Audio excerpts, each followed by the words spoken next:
they performed a movement of Robert Russell Bennett's Symphonic Songs for Band, Celebration, the third movement. I fell in love with that piece. I fell in love with the way how Bennett reaches his audience. It's chaotic but sophisticated. If I were to give it some type of an analogy, it's kind of like a middle school boys PowerPoint where they just add random everything that doesn't make any sense but still combines everything together in a nonsensical way. And I'm just like, I need to know more about him and what he has done.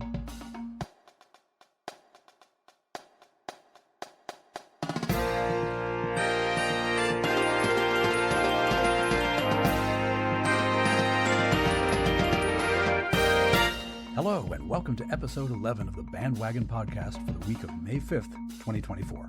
On this edition of the program, news and notes from the band world, including tales of premieres and purloining, some thoughts about spring football, letters, we get more letters, and I have a conversation with an actual researcher who's made some actual band discoveries.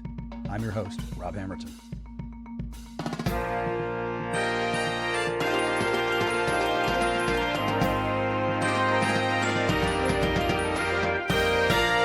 Hello, dear listener. I confess that in my little bullet point intro, I've misled you a bit. Chalk that up to wanting to keep it punchy and short. Punchy and short. I have all their albums. The second strain this week is not about football. A football event is just the context into which I get to throw a shout-out to some band friends of mine. A shout-out which doubles as a tale about being good hosts and about how once we're all in the middle of the band experience, or a band experience, age kind of goes out the window and we're all in it together. So, adjust your neck strap and away we go. Let's play the first strain.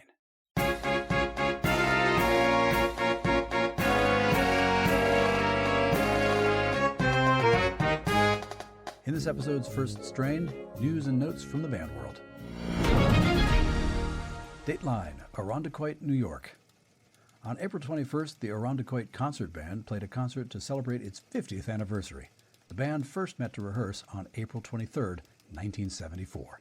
The anniversary concert, under the direction of David Shantz, featured the world premiere of a selection entitled Where the Land and Waters Meet by Stephen Shawan, a retired Western New York music educator. The fanfare was commissioned in honor of the band's 50th anniversary.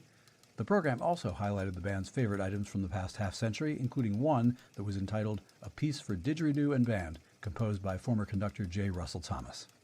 The Irondequoit Concert Band is a community band that performs a winter and spring concert and an outdoor summer concert series at locations throughout the Rochester, New York area. Where the Land and Waters Meet is a piece inspired by the Irondequoit landscape and the Seneca Nation. It incorporates the traditional Seneca canoe song, Kayawajana. By the way, and not unimportantly, if I've mispronounced that, in spite of any research I may have done, please by all means send me a correction. I'll talk about my willingness to stand corrected on stuff later in the program. Dateline, San Diego, California. A hat tip to the reporting of Sean Stiles at KFMB-TV CBS News 8 in San Diego. A Ventura, California high school band visiting San Diego to perform during the last week of April had an estimated $20,000 to $25,000 worth of their instruments stolen. The band, along with a choir from the Newbury Park Adventist Academy, had played a concert at a church in San Diego. They went to their nearby hotel to spend the night, and overnight, their van was broken into and more than 30 instruments taken. Many of those instruments were personally owned by students. At the time of the theft, the band and school administration were scrambling to find instruments so that the ensembles might complete their current school year performance schedule. They put out the call. Anyone who has heard about a whole lot of band equipment being sold via the internet or wherever has been encouraged to contact the Chula Vista, California Police Department. And now, a further hat tip to the reporting of NBC's affiliate station in Los Angeles as they followed up on this story a few days later. According to the Newbury Park School, community members have already offered to loan them replacement instruments. Joel Albritton, the school's principal, told NBC Los Angeles that, quote, "My email inbox has presented me with people we don't know. One woman offered a clarinet to donate. We received 2 flutes in a box just yesterday and cash donations too from people we've never met." In the spirit of being a proper band community, bands helping bands and all that, as has been spoken of in previous episodes of this podcast, if you think you may be in a position to help in this situation in some way, please do visit this episode's show notes. I've included a link to the school's contact page. If you scroll all the way down to the bottom of the page, you'll find an email submission form. And that's news and notes from the band world for this week. If you have a news item you think should be included in this segment, send me a link via email to heybandwagon@yahoo.com. Now we'll take a quick water break and meet you on the other side. Do keep listening, I implore you.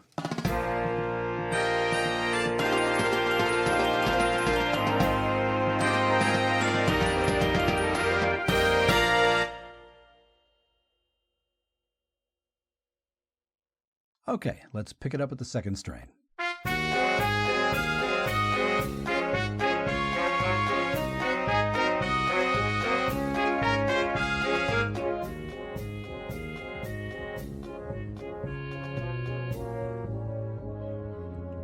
In this week's second strain, this is your intrepid Cub reporter with a news report live from... Well, I'd like to be able to say that this segment comes to you live and on location from McGurk Alumni Stadium in Amherst, Massachusetts. It doesn't, but at least I was able to record a little B-roll audio from there to make it seem like that. A couple of Saturdays ago, UMass Amherst held its annual spring football scrimmage, a curious tradition in which the football team splits into two squads, maroon and white, and plays a sort of pretend mock game in front of as many UMass football fans as want to come by the stadium and see them do their thing as they conclude spring semester workouts and run the schemes and packages and trick plays and whatever else a football team prepares as it looks ahead to the coming fall season. I have no idea what all those are, and I have no idea how they're dreamed up, prepared, or practiced, just as they have no idea how we band types dream up, prepare, or practice anything we end up putting out there on the halftime field. It's a football game with spectacularly low stakes. It's tackle, not touch football, but the tackles are designed not to kill anyone. There are referees, and at this spring scrimmage there were a lot of touchdowns called back for penalty flags, so the refs at least were taking their jobs quite seriously. But apart from that, it does look to me like a very structured practice.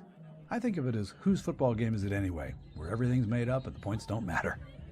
Before the spring 2022 scrimmage, the athletic department apparently got in touch with the marching band office and said, "Hey, would you be interested in fielding a band for the game?" Doubtless the cheerleaders and dance team got similar phone calls. At the time, UMass band director Tim Anderson knew that the end of the semester was closing in and he wasn't going to be able to have the whole band there. So he put out a call on Facebook, basically, "Hey, any alumni who want to come to campus and kind of fill out the ranks a bit, you're more than welcome." I said, "What the heck?" packed my tenor sax into the car and drove cheerfully to campus, whereupon I discovered that the band was a decent size and that I was the one and only band alum crazy enough to accept Tim's offer. I tiptoed over to where the band was warming up outside the stadium, just in time for the warm-up to be over. I must have looked sufficiently, not sure where to stand, where to go, where to be, because a pair of tenor saxophonists and a flutist said, "Hello," and I said, "Hello," and they said, "I think we're just going right into the stadium now," and we all began the walk, and I asked them whether they were seniors or juniors or what, and they took a look at my gray beard and asked me what year I graduated, and I said, "1988, baby," and they said, "Oh, so was Mr. Parks your band director?" And I said, "Yep." And they asked what that was like, and I told a couple stories, and I asked them if they still played this or that tune in the stands, and by the time we made it up into Section 8, the band's traditional stadium perch, we were suddenly best buds, or at least friendly enough that I felt like I'd made friends. We were 3.5 decades apart in age. We were all playing in the same band, so what did it matter? In essence, those three undergraduates, Pat, Keanu, and Rebecca, tenor, flute, respectively, sophomore, freshman, respectively, adopted me for the afternoon. Good hosts they were. So, when homecoming of 2022 rolled around, I was one of those band alumni who got funny looks, maybe slightly envious looks, from other band alumni when I crossed paths with those three kids and we traded great big heys and hugs and handshakes. It was easy to find Pat. He was one of the drum majors. Also, he's about 9 feet tall. In April of 2023, I was all excited to hit the spring football scrimmage band gig again, and then of course it rained. Boo. But July of 2023 arrived, and with it my annual week spent teaching with the George Parks Drum Major Academy, and among the group of our collegiate helpers, which we call the Impact Team, were UMass Drum Major Pat and new UMass Drum Major Keanu, and UMass Flute Section Leader Rebecca. Of course, in the spirit of pictures or it didn't happen, at the end of the 4-day clinic we made sure to get a photo taken of the four of us together, a group that Rebecca nicknamed the Alumni Adoption Agency. At Homecoming 2023, back in October, same story. Hellos and howdies exchanged, and most importantly, UMass Band Alumni Adoption Agency group photo taken. Which brings me back to 2 Saturdays ago. Together again in the bright Amherst sunshine at the UMass football scrimmage. This spring I was being taken care of by new tenor sax friends Hallie and Em, because Pat and Keanu were up on drum major ladders, and Rebecca was up in the percussion section with a pair of smashy plates. But as sure as the sun rises in the east, after the gig was over, the biannual group photo. This is not just a big deal to me because I enjoy making new friends, even though I do. This little tale, which has had numerous chapters added to it in the last couple of years, is a bit of friendly pushback against the separation between current band members and most band alumni, other than maybe the most recently graduated ones that you can find at a homecoming. That sounds dire. It's not. But generally, unless an average college band alum is a parent or former teacher of a current band member, there is that invisible and understandable and totally benign barrier between the baby band, the undergraduates, and the alumni that visit campus once a year. We olds just don't know any of the youngs. The alumni stand on the sideline at the beginning of halftime and madly cheer on the kids who are killing it right now. And during the homecoming postgame performance, the current bandos feel the alumni energy cascading down at them from the cheap seats. But often, that can be as far as it goes, at least in that moment. But, among other things, this is what homecoming is for. Different generations of alumni connecting and reconnecting, trading hugs and handshakes and updates and old in-jokes. Thanks to happy circumstance and the willingness of the Drum Major Academy to keep me around, I'm just lucky to be able to connect and reconnect with the generation that hasn't been pestered by the Alumni Association's fundraising arm just yet. At any given homecoming day, I always want to say to the kids who currently wear the full uniform, these band alumni are the community that you will join a few weeks or a few years down the road. If we're doing it right, the band alumni community experience goes well beyond homecoming day, and that is a treasured thing as well. So, shout out to my band alumni adoption agency friends, Pat, Keanu, Rebecca, college graduate, rising fifth-year senior, and rising senior, respectively. A couple of years ago, they demonstrated that they knew how to play the band game very well, welcoming hosts and all that. And before very long, we're all of us going to be on the alumni side of the homecoming dividing line. And hopefully that dividing line can be made to get fainter and fainter as time goes by. All right, let's do another grand pause, after which I've got a conversation for you that's about, among other things, research and a world premiere. More BandWagon in a flash.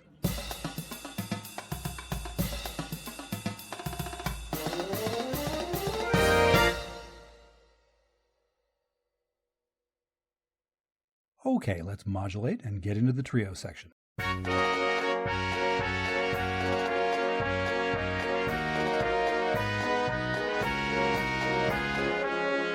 This week in the trio section, I'm pleased to be joined by a gentleman I was introduced to a couple of years ago, I think, on a typically warm August preseason marching band camp field. Since then, I've seen him on various podiums, and he's been part of a few groups you may recognize, but there's one project of his in particular that I found really intriguing, and I think you will as well. Welcome to the program, Richard Sargent. Hello, Richard. Hello, Rob. Thank you for having me today. A pleasure, and thank you for doing this. In the intro there and earlier in the podcast, I hyped that research project of yours pretty hard, and we will, of course, get to that promptly. But first, I'm going to offer you my now traditional opening set of quick-fire band questions so people can get a sense of who they're listening to. So up first is, what's your primary instrument? I play the tuba. That's it. Well, I play the tuba, and now I've kind of evolved into conducting. For the record, not only do I have no problem with tuba players, it's some of my best friends are tuba players. The ongoing joke with tuba players is sometimes when something in real life goes wrong, all you say is, I play the tuba, and it kind of alleviates you from any responsibility. So that's kind of an inside joke for us. In high school, our band program only had one tuba player, and he was a fairly quiet guy. And I went to college, and I discovered what collegiate marching tubas are like. And then it was after that that I discovered, that there's this stereotype about tubas being insane people. And I've known enough of them that it's the range. So when I was in high school in Leesburg, Florida, my freshman year, we had 8 tuba players, and we were the insane section there. So it really, from what I've seen up north and down south, it's run for the course. So with that, what bands have you been active with in your life, playing or otherwise? In Florida, I started tuba in middle school at Oak Park Middle School, Leesburg High School. Did a couple of youth orchestras in the Central Florida area. When I was 16, I started drum corps at Magic of Orlando, drum and bugle corps, and that was their last season in 2006. went to Spirit from JSU at the time, Jacksonville, Alabama. And then I ended up aging out at the Cadets in 2011. That show. No, that show, that was a fun one. Since moving up north to Massachusetts in 2017, I've been pretty integrated in the Western Massachusetts community band circuit with Belchertown, Ludlow, Chicopee, and now this summer I'm going to be conducting for the 120th season the Greenfield Military Band. I sense a link for the show notes, but we'll move forward here. Okay. How did you get into playing the tuba? I was reared by my grandparents, and money was a little tight, and because of that, we didn't have the money to rent instruments, so it was just like a $50 charge, and it took care of everything, provided a mouthpiece.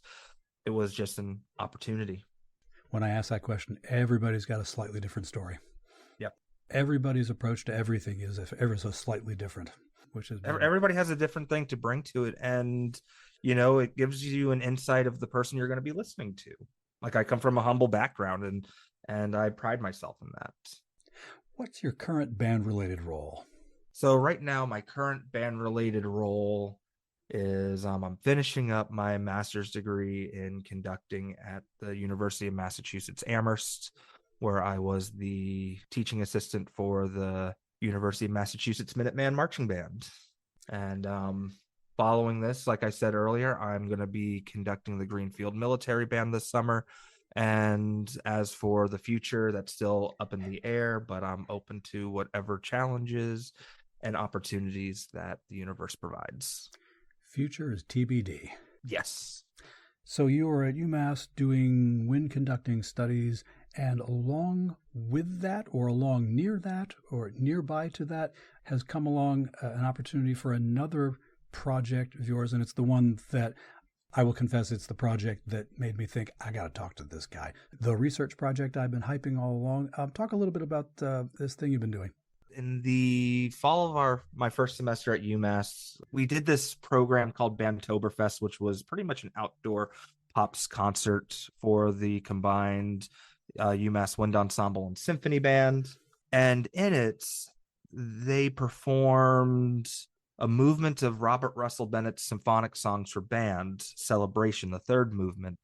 And I fell in love with that piece. I fell in love with the way how Bennett reaches his audience. It's very chaotic, but sophisticated. If I were to give it some type of an analogy, it's kind of like a middle school boys PowerPoint where they just add random everything that doesn't make any sense, but still combines everything together in a nonsensical way. And I'm just like, I need to know more about him and what he has done. And then I'm just researching pieces, and I've just found this random website. It looks like it was probably made in the 90s. So one of those where I don't know if it's a really valid resource. And it had a piece called 6 Tone Poems for Band.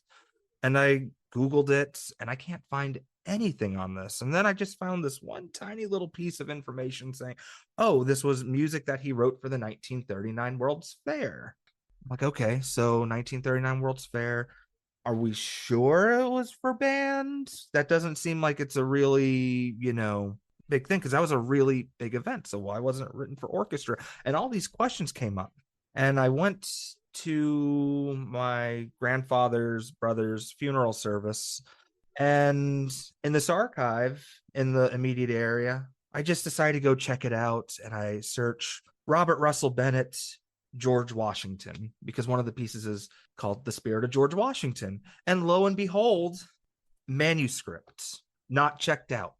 So then I'm like, this one, this one, this one. And they had them all there in its entirety. So I scanned them. I spent about 4 hours just scanning and scanning and scanning. And I got 5 out of the 6 of them completed. So I started to engrave and engrave and engrave, putting it into Sibelius, which, by the way, if you've never done that, that is a very labor intensive And nobody understand. Nobody who's never done this will understand. So I have a greater appreciation for the people that create my sheet music for me now. Mm-hmm. And just through this, I've just encountered a side of Robert Russell Bennett that has that chaotic energy with almost a romanticism. I don't want to say elite, but this is certainly not your grandmother's Robert Russell Bennett of The Sound of Music or Oklahoma. And as it happens, when I was in high school, my first year as a little high school saxophone player, our band director put out for us to play an arrangement of highlights from Camelot, and I am quite certain that that was Robert Russell Bennett's arrangement. I don't even know whether I thought consciously, but there was some sense of, oh, these transitions aren't just chord to chord go. In looking back on it, I feel like I sensed that there was more of a creativity to it than generically published Etude for Band by John Smith. Yeah, and music from that time period just had, I'm going to get on a soapbox for a second. It just has a greater sense of craft and in those transitions and the melody and how it relates to people and how people are able to soak it in and enjoy it. Off soapbox. Where else but something like this can one jump on a soapbox and go? I mean, this is kind of what it's for. So exactly a month ago, as this podcast episode drops, there was a little concert held at a little college put on by a sort of little band playing some big music in just about every sense of the word. And one of those items on the concert was your brainchild. Yes, it was. On December 21st of last year, I was in Chicago for the Midwest Clinic, and it was my first time going. And in my research of Bennett, I found that he was given or bestowed an honorary doctorate degree from Franklin and Marshall College. And that was the only honorary degree and the only degree that he has. He didn't go to college. He studied with Mademoiselle Boulanger in Paris on a Guggenheim Fellowship. And that's the only degree that he has, is that honorary doctorate from Franklin and Marshall. So I reached out to Dr. Brian Norcross of Franklin and Marshall over email. I'm like, hey, if you're in Chicago, I have this really cool thought if you'd like to talk about it. And unfortunately, he wasn't there, but I reached out, he responded, and then we had a Zoom conversation where I showed him the beginning stages of what I've had done, gave him his choice of which piece to choose, and he chose one of the fireworks shows called the Garden of Eden. So by fireworks show, we are meaning what? At the 1939 World's Fair, we had fireworks shows. There were 6 different fireworks shows that combined fireworks, fountains, gas, and it was a really big to-do, and it was the most attended event at the fair at the time, and Robert Russell Bennett was commissioned to write all the music for it. So there's about 90 some odd minutes of music for band that we have still waiting to be fully discovered.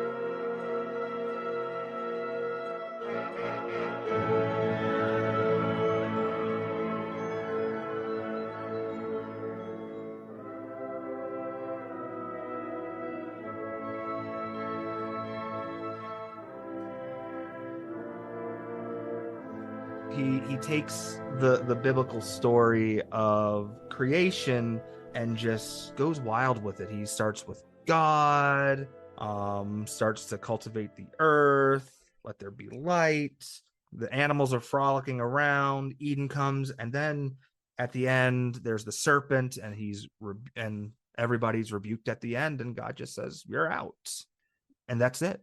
And it's just this 15-minute ride of just nothing that you would ever expect from Russell.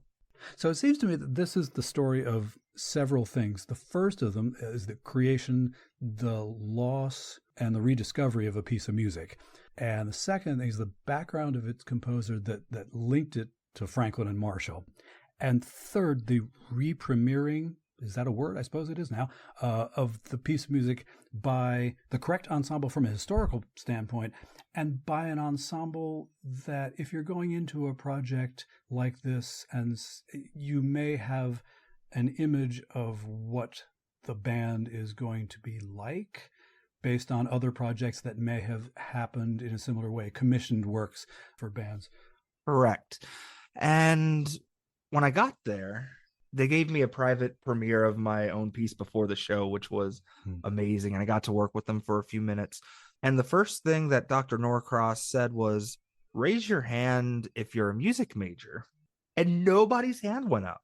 And I thought, wow, for them to be able to take a piece of this caliber and do it as well as they did, it was a great time, especially considering all the other music that they had on the program as well, like The Lord of the Rings in its entirety. I was about to say they had put The Lord of the Rings first on the program. And so therefore, as I was watching the concert on the live stream, I was looking at the program that they had posted with it. And I thought, that is, and before I even thought about whether there were music majors or not, I assumed that there were. And even so, I looked at that and thought, that might be optimistic. Yeah, that was a very heavy and long program that they had, and probably a long day of playing, especially considering that they did 2 full runs of the Garden of Eden.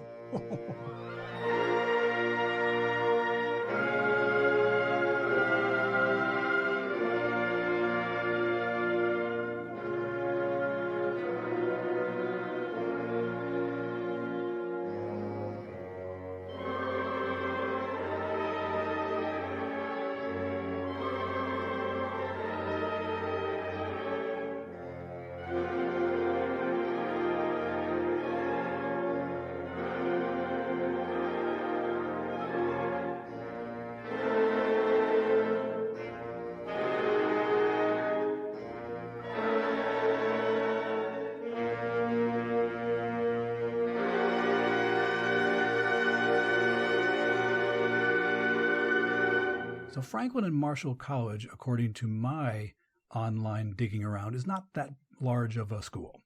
So you're dealing with the people that you're dealing with.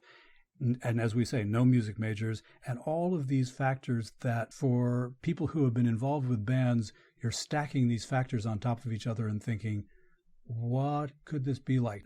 Before I saw the live stream, I just knew it was the Franklin and Marshall Wind Ensemble. I hadn't done any of the digging ahead of time, so I listened to it and I was thinking, I've been around bands enough to think in terms of, okay, there's a little bit of an intonation thing there, there's a little bit of a balance thing there, blah, blah, blah, blah, blah. And then we talk afterwards and you tell me that there aren't any music majors in this at all. Now, I was not a music major in undergraduate college life, and I know plenty of non-music majors who are good and decent players. But when you've got a band full of music majors, they all have private teachers as part of their course of study. Yep. So they all have people looking over their shoulders and pointing them in directions and crafting the sound and whatnot. So what they bring to it is going to be the difference between a public school kid who's having private lessons after school and one who's not. So it's not dumping on an ensemble to listen to it and think, okay, did you just hear that? Did you just hear that? Did you just hear that? But in the larger context, that was a whale of a performance. Yes. And I would say that it is because of who Dr. Norcross is. He was able to bring this vision of music that hasn't been performed since 1940 and bring it to these young adults that just, they're happy to be there and they love what they do. And that's exactly what I heard in that auditorium. When that second wind hits in the middle, it was a magical moment. And it happened to be the last concert of the semester for them, so there was recognition of seniors, and there were a couple of moments where they were giving seniors a couple of awards and introducing them person by person. And the response of the audience was, it was clearly not people who were only there because they had to write a concert review for a class. There were friends and family, and the reaction to the seniors from the rest of the people on stage, as I watched it on the live stream, it was different than a semi-professional band that's in for the night and whatever. This was a group of people that was doing it for the love of it. Exactly. Yeah. And I just remember sitting there and saying to myself, for as small of an auditorium as this is compared to the Tillis Hall, that's a really big hall. They filled it up pretty well. That audience really wanted to be there and support their band.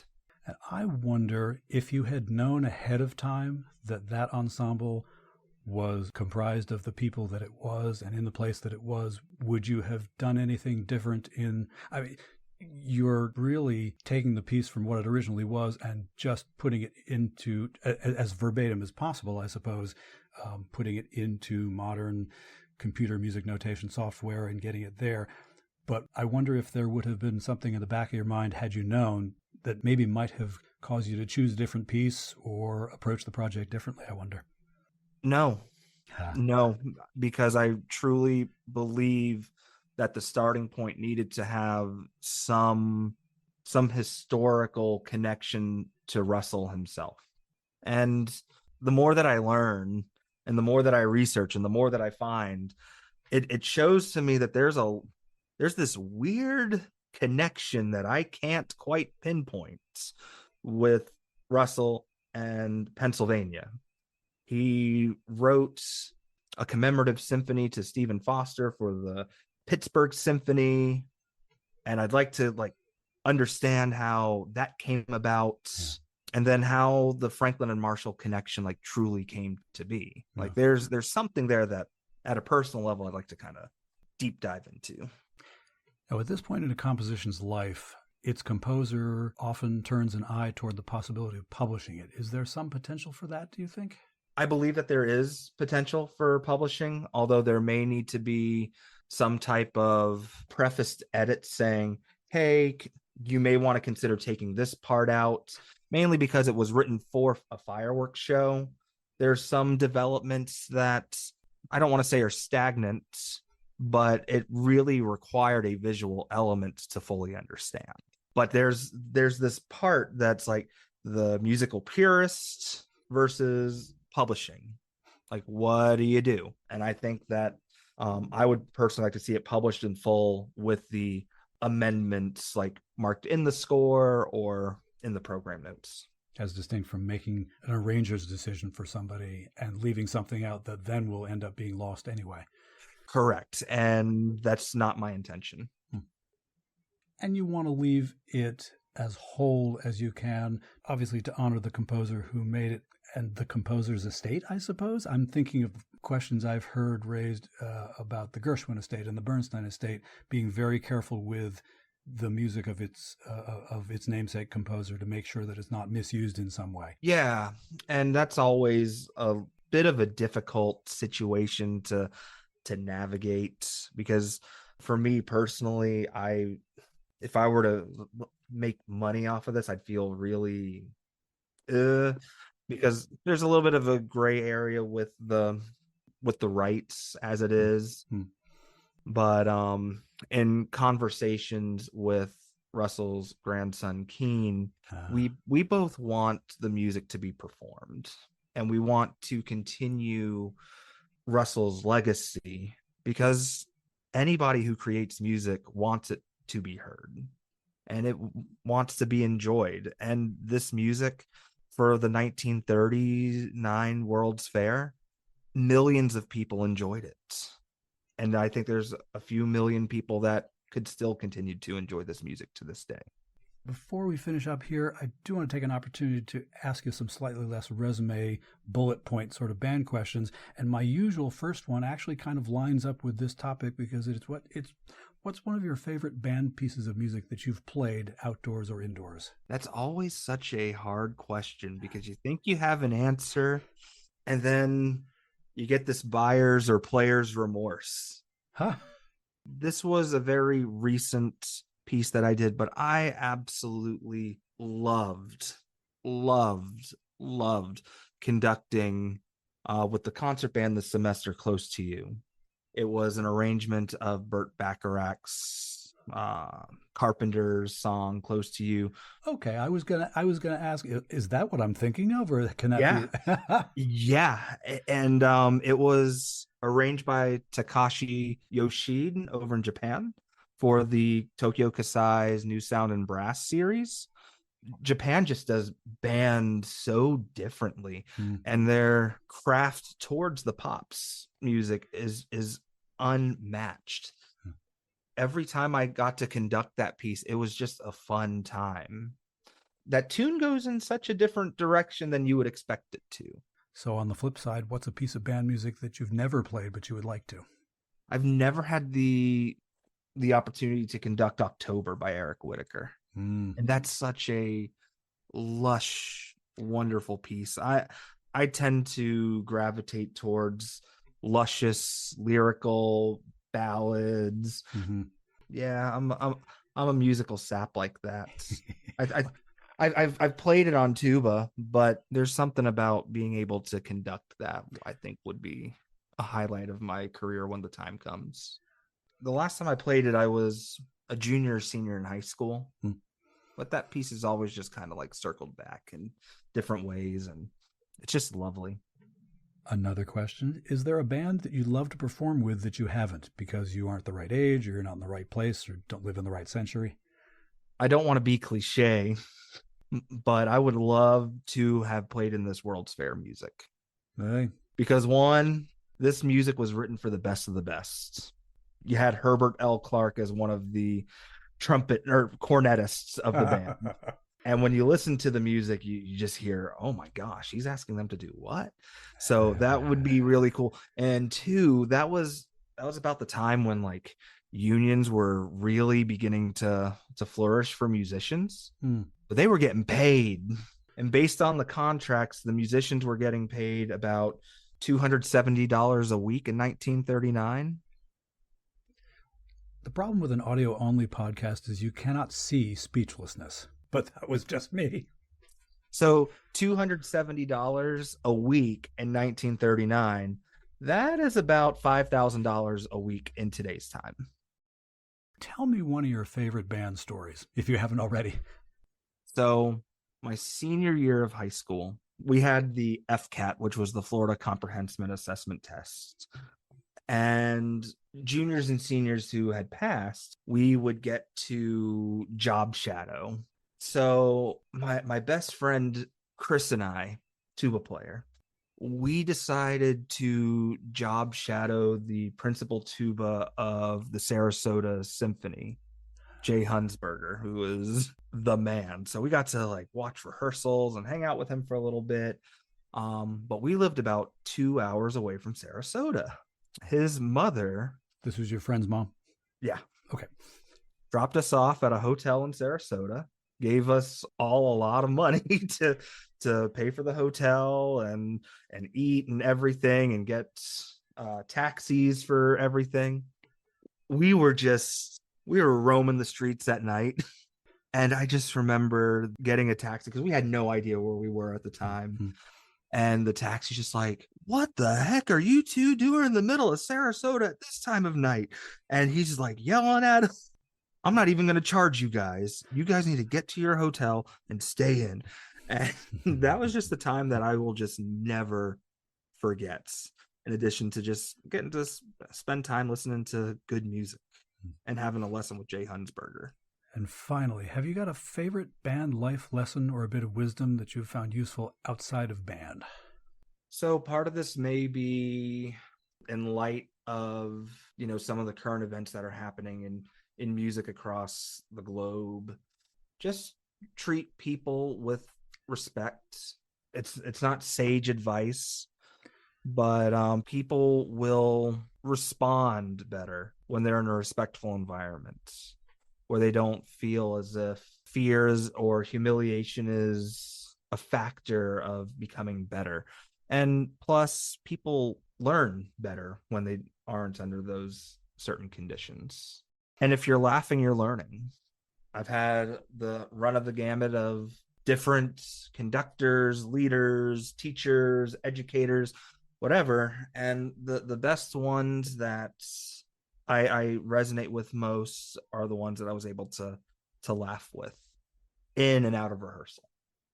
Well, sir, I so appreciate you agreeing to come on and talk about this project and some other stuff. There have been a number of conversations on this podcast so far on a number of band or band-adjacent topics, but safe to say not any conversations on topics quite like this one. I just find this stuff fascinating, and I hope our listenership has as well. Are there places online where people can find out more about you or your work? I'm just on Facebook. I live on Facebook, Richard Sargent. I believe my profile pictures me playing the sousaphone, so I'm pretty easy to find. That, friends, is how you know.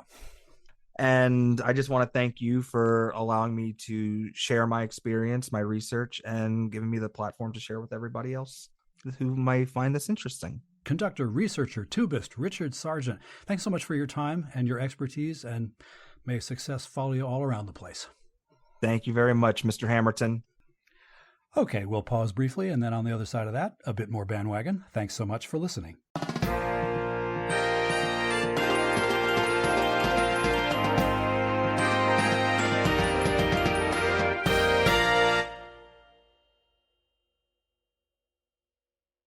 Here comes the dogfight.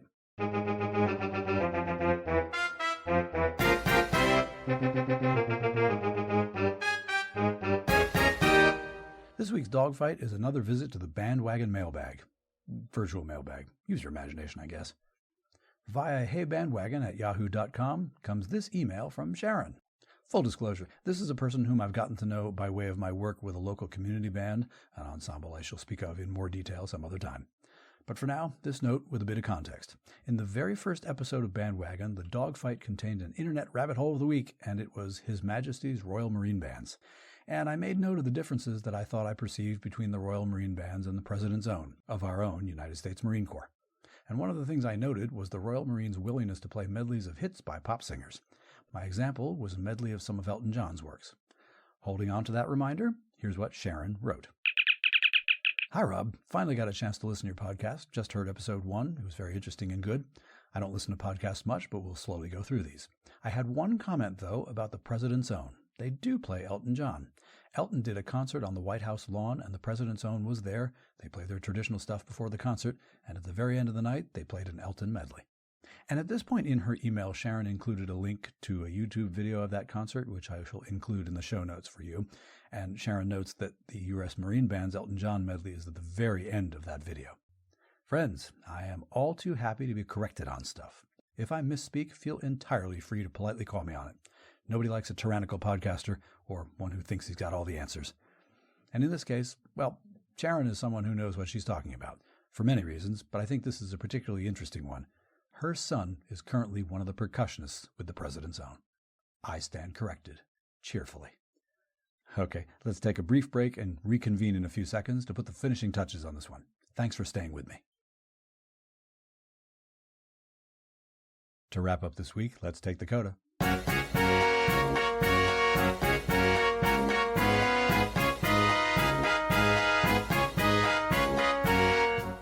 For the CODA this week, I cannot help but notice that this podcast has achieved 10 episodes, a milestone. Modest, but a milestone. Enough of an achievement that the good folks at Podbean, who host this podcast, sent me an opportunity to download a commemorative badge celebrating 10 episodes. I suppose I could print it out and wear it. Anyway, it's an opportunity to turn around, look back, see that there actually has been a path that's been laid down, and assess. What have we learned? What works? What doesn't? What should we talk about next? What should we never speak of again? I have some thoughts, of course, and you'll be unsurprised to know that I'd like to know what you think. How are we doing so far? And by now, if you're a regular listener, you know how to tell me that. But in a moment, I will cheerfully recite the email and voicemail contact links. And, well, I was going to say, I thank the literally hundreds of people who have downloaded and listened so far. Then I considered that could just be a handful of people downloading a lot of episodes each. You never know. But since BandWagon has been downloaded more than 900 times since it launched, well, that's a lot of downloading per person for just a few people.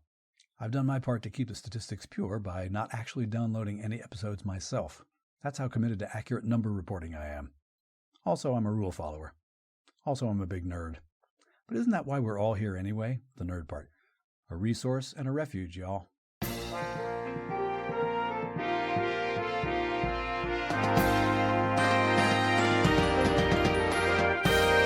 That's BandWagon for this week. Thanks as always for downloading and listening. BandWagon was written, researched, and produced by your humble host. Musical interludes were produced by Hammerton Media, from source material largely by John Philip Sousa. You can listen to more episodes at our website, heyband.podbean.com. Please give me feedback. Be polite, but let me know what you like, what you think might change. Tell me your best band story, or suggest a topic for a future episode, whatever you like. You can do that using our email address, heybandwagon@yahoo.com, or leave us a 90-second voice message by going to speakpipe.com/heybandwagon. Be aware that we do reserve the right to include your message on the podcast unless you say otherwise.